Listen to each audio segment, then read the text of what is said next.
আমাদের আজকের রেসিপি কলমি শাকের চচ্চড়ি।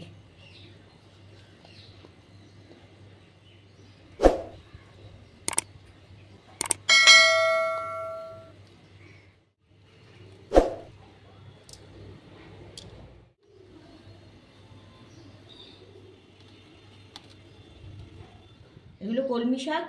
এই কলমি শাক দিয়ে একটা মুখরোচক চচ্চড়ি তৈরি করব। কলমি শাকগুলোকে প্রথমে আমি ভালো করে বেছে নিয়েছি, বেছে নিয়ে এরকম ছোটো ছোটো করে কেটে নিয়েছি।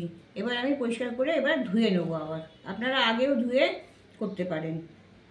এটা ছাড়া আর লাগছে একটা মিডিয়াম সাইজের আলু ছোটো ছোটো করে কেটে নিয়েছি, ছোটো ছোটো টুকরো করে পটল কেটে নিয়েছি দুটো, আর দুটো করলা ছোটো ছোটো টুকরো করে কাটা আছে।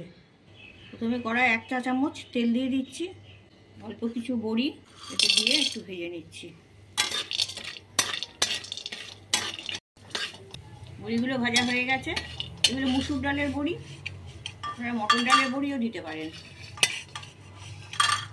1 টেবিল চামচ সর্ষের তেল দিয়ে দিচ্ছি, আপনারা সাদা তেলও করতে পারেন। তেলটা একটু খড়িয়ে নেব। তেলটা গরম হয়ে গেছে। এতে 1/2 চা চামচ মেথি, 1/2 চা চামচ কালো জিরে আর একটা শুকনো লঙ্কা ছিঁড়ে ফোড়ন দিয়ে দিচ্ছি। ফোড়নটা একটু গরম হবে। যে সবজিগুলো কেটে রেখেছিলাম, প্রথমে আলুটা দিয়ে দিচ্ছি।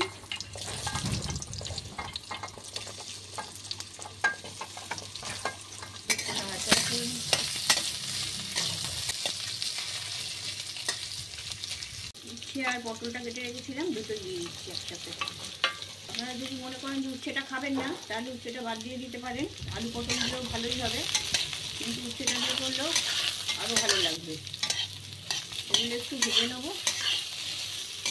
সামান্য একটু নুন দিয়ে দিচ্ছি, তাড়াতাড়ি ভাজা হয়ে যাবে।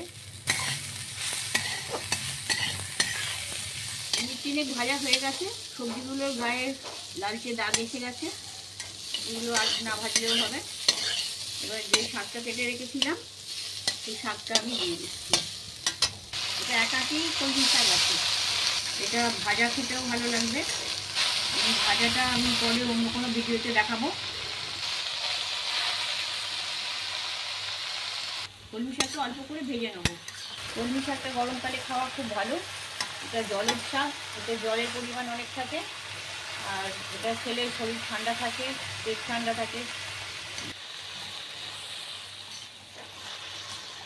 কলমি শাকটা ভাজা হয়ে এসছে, এবং কলমি শাক দিয়ে জল বেরোতে শুরু করে দিয়েছে। আর এটা ভাজবো না। এবার সামান্য একটু জল দেব। আলু পটল করলা আছে, তার সেগুলো সেদ্ধর জন্যে এই 1 কাপ মতন জল আমি দেব। খুব বেশি জল দেবো না। এবার আমি স্বাদ মতো নুনটা দিয়ে দিচ্ছি। 1 টেবিল চামচ চিনি দিয়ে দিচ্ছি, আর 1/2 চা চামচ হলুদ দিচ্ছি। এগুলো দিয়ে একটু মিক্স করে দেবো। আর তাছাড়া আমাদের কলমি শাকের একটা স্যুপ করা আছে, সেটা ডেসক্রিপশন বক্সে আছে, দেখে নেবেন। এটা হচ্ছে কলমি শাকের চচ্চড়ি। এই ভিডিওটা নতুন যারা দেখছেন তারা সাবস্ক্রাইব করবেন, অবশ্যই লাইক কমেন্টসও করবেন। আর পুরনো বন্ধুরা যারা আছেন তারা লাইক কমেন্টস করবেন, তাদের একটা লাইক আমাদের উপকার হবে। যে বড়িগুলো ভেজে রেখেছিলাম সেগুলো দিয়ে দিচ্ছি। ঢাকা দিয়ে দিচ্ছি, 10 মিনিট হতে দেবো। ওভেনের আঁচটা কমিয়ে দিচ্ছি। 10 মিনিট হয়ে গেছে। এবার ঢাকনাটা খুলছি। 5 মিনিট যখন ছিল তখন ঢাকনা দেয়া, আমি ঢাকনা খুলে একটু উল্টে পাল্টে দিয়েছিলাম। এখন আরও 5 মিনিট পরে এটা ঢাকনাটা খুলছি। জলটাও কমে গেছে, আর সব আলু সবজিগুলো গলে গেছে। তাহলে সামান্য জল রয়েছে, আমি ওভেনের আঁচটা একটুখানি জোর করে দিচ্ছি। জোর করে এই জলটা আমি শুকিয়ে নেব। তরকারি জল সব শুকিয়ে গেছে। আমার এই কলমি শাকের চচ্চড়িটা রান্না হয়ে গেছে। কত তাড়াতাড়ি, কত সহজে রান্নাটা হয়ে গেল। এই গরমের দিনে একটা সহজ পাচ্য রান্না, সবাইকে করে খেতে দিন গরম ভাতের সাথে। সবাই ভালো লাগবে।